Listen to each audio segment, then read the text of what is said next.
Ah tiens, salut Greg. Tu tombes bien, j'avais une idée pour le podcast et je pensais non, en fait, moi stop le podcast, j'ai une autre idée, faut qu'on se lance dans le Bitcoin et les crypto-monnaies.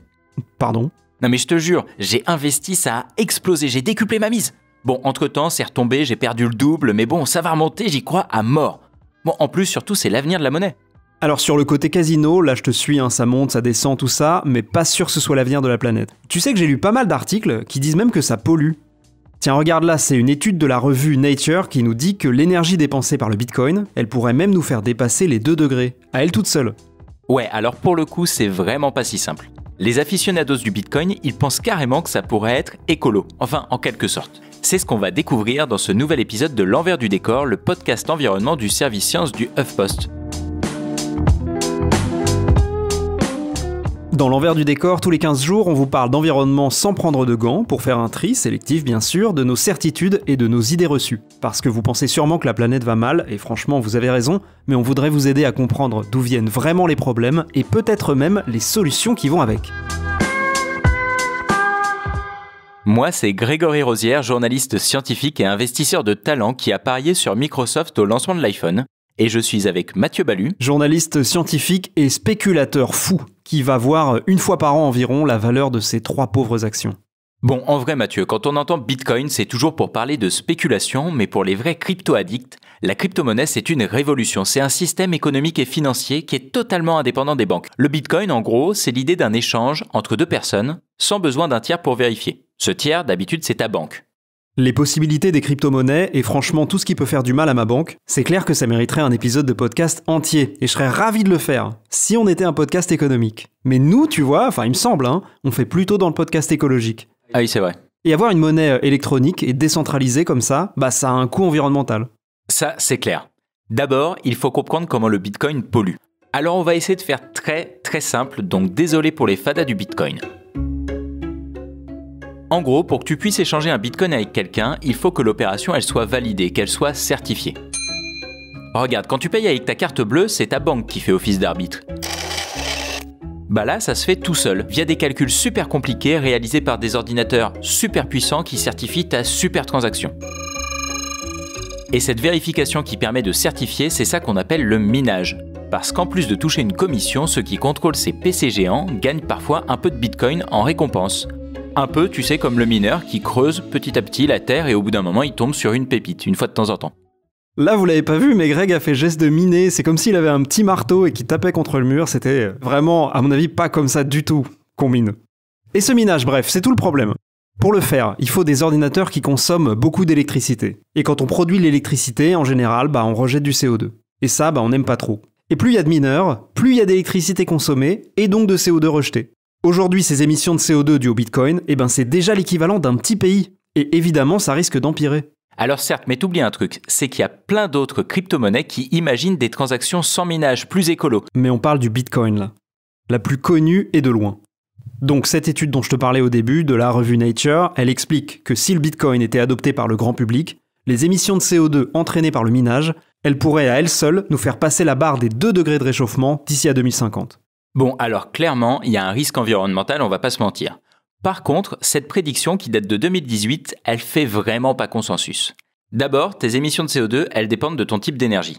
Et justement, selon un rapport de l'université de Cambridge, un des plus complets sur la question, 76% des mineurs disent utiliser de l'énergie renouvelable.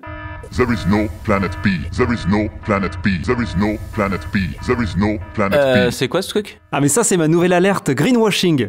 C'est quand quelqu'un fait quelque chose de nuisible à l'environnement, mais met une belle couche de peinture verte par-dessus pour qu'on oublie qu'en dessous, c'est tout gris. T'aimes bien ? Oh, ça réveille quoi. Tant mieux, c'est le but, Là, tu vois, c'est ton truc des 3/4 de mineurs qui tourneraient au renouvelable. Parce que c'est pas parce qu'ils disent utiliser de l'énergie renouvelable qu'ils utilisent que ça. Et d'ailleurs, c'est précisé dans le rapport, quand tu prends ça en compte, c'est plutôt 30 à 40% de l'électricité du Bitcoin qui est verte. Ouais, enfin en même temps, c'est toujours mieux que les 12% d'énergie renouvelable dans le mix énergétique français. Ça, je vais pas te dire le contraire. Alors du coup, ça veut dire quoi ? Que les mineurs de Bitcoin sont quand même un peu écolos ?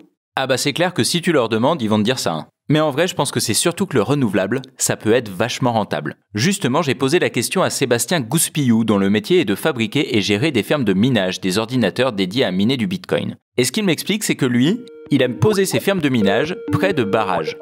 Bitcoin est une béquille importante pour l'écosystème de l'hydroélectricité. Et pour l'hydroélectricité, c'est très simple. Vous avez moins de demandes la nuit que la journée, par exemple. On va venir consommer ces mégawatts qui sont produits en heure creuse et qui ne peuvent pas être ni vendus ni stockés.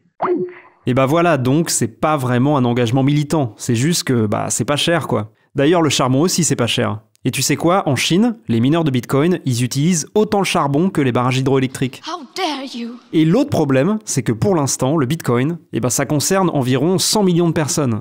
Mais si ça devient une monnaie super utilisée, même avec 40% de renouvelables, ça va faire beaucoup de pollution. Alors c'est assez contre-intuitif, mais j'ai appris que non. Enfin, pas vraiment. Comment ça, non? En fait, aujourd'hui, on pourrait gérer beaucoup plus de transactions avec les mineurs actuels sans polluer plus. Le risque, c'est plutôt que le prix augmente. En vrai, si tu veux rendre le Bitcoin plus vert, il faudrait que le prix baisse. Alors là, d'accord, tu dis pas du tout ça juste pour faire baisser le prix des bitcoins et pouvoir investir parce que t'es dégoûté de pas avoir investi plus tôt quand c'était pas cher et qu'aujourd'hui c'est giga cher. Ça, Greg, ça a un nom, je crois, ça s'appelle du délit d'initié. Non, pas du tout. Je crois pas. Un peu, hein. Bon, en tout cas, ce qui est sûr, c'est que si le prix augmente, il y a un risque qu'on pollue plus. Le truc, c'est que comme les mineurs se partagent les bénéfices, plus le Bitcoin vaut cher, plus c'est rentable de miner. Et justement, à l'avenir, la crypto-monnaie, elle pourrait bien exploser. JP Morgan, une des plus grandes banques d'investissement, elle parie qu'un Bitcoin pourrait valoir dans quelques années 146 000 $. Jusque-là, le maximum, c'est 40 000 $, et c'était vraiment beaucoup. Hyper intéressant. T'as pas envie qu'on commande des pizzas, sinon? Alors en fait, j'étais en plein dans une démonstration, et on est en train d'enregistrer un podcast, là. Ah oui, mais c'est un peu un réflexe, en fait. Genre Pavlov, tu vois. Quand j'entends parler explosion du prix des bitcoins, moi j'ai envie d'une margarita. Mais pourquoi? Tu connais cette anecdote du mec qui a dépensé 10 000 bitcoins en 2010? En fait, c'était pour acheter 2 pizzas. 10 000 bitcoins. Hein. Waouh, ah ouais, je me rappelle, c'était juste au lancement du bitcoin, ça valait rien du tout. Voilà. Aujourd'hui, avec 10 000 bitcoins, il pourrait se faire construire un château en pizza, quoi. Un château en pizza. Waouh. Et tu sais qu'il y a plein de gens qui pourraient se commander un château en pizza avec leur bitcoin. Mais il faudrait qu'ils sachent ranger leurs affaires pour ça. Raconte. On estime que 20% des portefeuilles en bitcoin sont inaccessibles aujourd'hui parce que les gens, en fait, ils en ont acheté il y a des années quand ça valait rien du tout. Et puis, ils ont oublié leur code d'accès. Oh non. Et si, il y a même un homme dont le portefeuille est estimé à 220 millions de $, et il n'arrive pas à retrouver son mot de passe. Oh non, non, non, non, non. Et il lui reste seulement 2 essais avant que son compte soit définitivement fermé. Non, non, mais non. Rien qu'à l'idée d'y... Non, non, non, non, je suis mal rien qu'en y pensant, là. Ouais, oublions ça. Bref, effectivement, à l'époque, le Bitcoin, ça valait rien du tout. Et quand on voit son prix aujourd'hui, j'ose même pas imaginer jusqu'où ça va monter. Et du coup, clairement, on risque d'avoir de plus en plus de mineurs... et donc de plus en plus d'électricité consommée... et donc de plus en plus de CO2 rejeté. Ouais, enfin sauf si les nouveaux mineurs utilisent de l'énergie renouvelable, encore une fois. Ah évidemment, il y a l'énergie renouvelable, mais moi je me dis qu'il faudrait peut-être mieux l'utiliser pour autre chose, cette électricité, tu crois pas? Et je te dis ça sans même évoquer l'intérêt en soi du Bitcoin, sur lequel franchement j'ai encore des doutes. Bon, on va pas en discuter parce que je sens qu'on va se battre. Mais sans même parler de l'avenir du Bitcoin, dis-toi quand même que cette électricité, si elle ne sert pas à miner, en fait elle est perdue. Je te donne un exemple. Au Texas, des mineurs sont payés pour arrêter leur ordinateur, pour arrêter de bosser. Oh, qu'est-ce que ce serait cool. N'y compte même pas. Au Texas, il y a énormément d'éoliennes qui tournent, ce qui fait que l'électricité y est très bon marché. Il y en a presque trop. Du coup, une société, elle a installé ses ordinateurs de minage là-bas et elle a passé un contrat où elle achète un certain volume d'électricité par mois. Ok, jusqu'ici, je comprends. Sauf que parfois le vent baisse. Ou parfois la consommation des habitants du Texas, elle augmente, par exemple quand c'est l'été et qu'ils ont besoin de climatisation. Et à ce moment-là, le mineur, il arrête ses ordinateurs et revend l'électricité qu'il avait achetée au préalable. En gros, l'énergie, elle est toujours utilisée, soit par les habitants, soit par les mineurs, et elle est jamais perdue. Ok, dit comme ça, c'est plutôt pas mal. Par contre, tu disais que la plupart des fermes de minage de Bitcoin, elles s'alimentaient avec des barrages hydroélectriques. Et cette énergie-là, à la différence des éoliennes, elle est pilotable, donc on n'en perd pas. Pour faire une comparaison, c'est comme le nucléaire, tu vois. Ne prononce pas ce mot. Promis, il arrive ce podcast, promis. Mais soyez patients. Pour revenir sur le Bitcoin, c'est vrai ce que tu dis, l'hydroélectricité, il n'y a pas de perte. On peut la contrôler. Mais on peut quand même imaginer que le Bitcoin aide à développer cette énergie renouvelable. Je suis sûr que tu as entendu parler de cette grande étude d'avril 2020 qui analyse l'électrification de l'Afrique dans la revue scientifique One Earth. Évidemment. Une seconde, hein, j'ai un petit truc à faire là.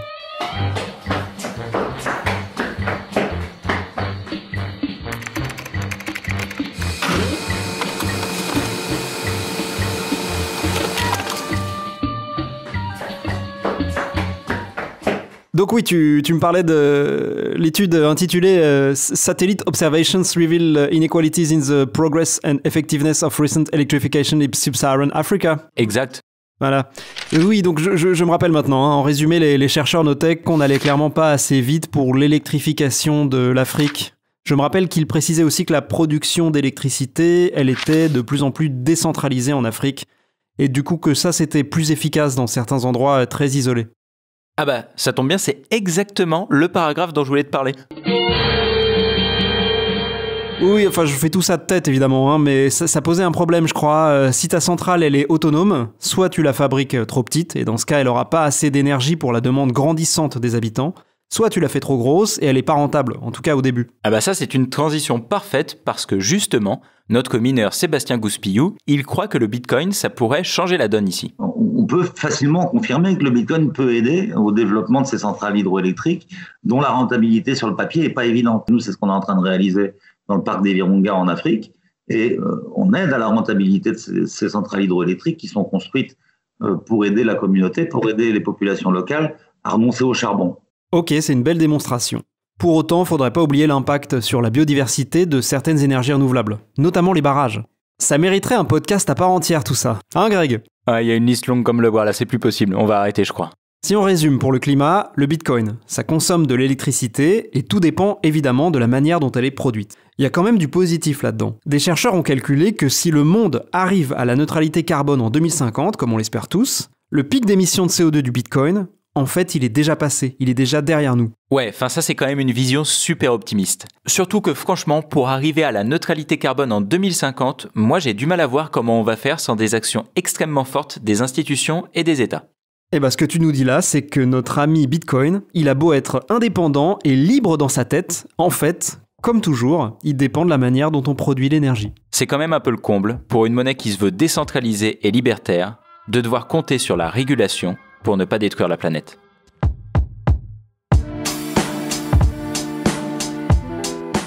Le Bitcoin veut changer le monde en se passant des banques, mais à quel coût environnemental ? La question, elle n'est pas vite répondue, mais ce qui est certain, c'est que tout dépend de la manière dont l'électricité est produite. Et pour avoir de l'électricité renouvelable partout, eh ben, il faut tout changer. Et vite. La crypto-monnaie peut sans doute apporter sa pierre à l'édifice, en rentabilisant certaines transitions énergétiques, on l'a vu. Mais pour réussir à rendre le Bitcoin vert, et donc l'électricité verte, il faudra beaucoup d'efforts. Et là, désolé pour les crypto-anarchistes, mais il faudra aussi, sûrement, une bonne dose de régulation. Alors salut Mathieu et salut à tous, merci de nous avoir écoutés. Si vous avez aimé cet épisode, abonnez-vous sur votre appli de podcast préféré et laissez-nous un message. On offre un Bitcoin pour chaque abonnement. Ah bon ? Mais non, je déconne, ça va pas, tu sais combien ça coûte ? Ah, tu m'as fait peur, j'ai failli m'abonner, moi. Bah non, quoi ? T'es pas abonné ? Hey, n'hésitez pas à discuter de l'épisode sur les réseaux sociaux, le hashtag c'est LDD ou par mail à l'enversdudécor@toughpost.fr. À très bientôt. Mais attends, comment ça t'es pas abonné ? Non mais écoute, j'ai un vieux Nokia, c'est vraiment pas pratique. Non mais c'est pas la question, Non. je veux dire on fait un podcast. Mais j'aime pas les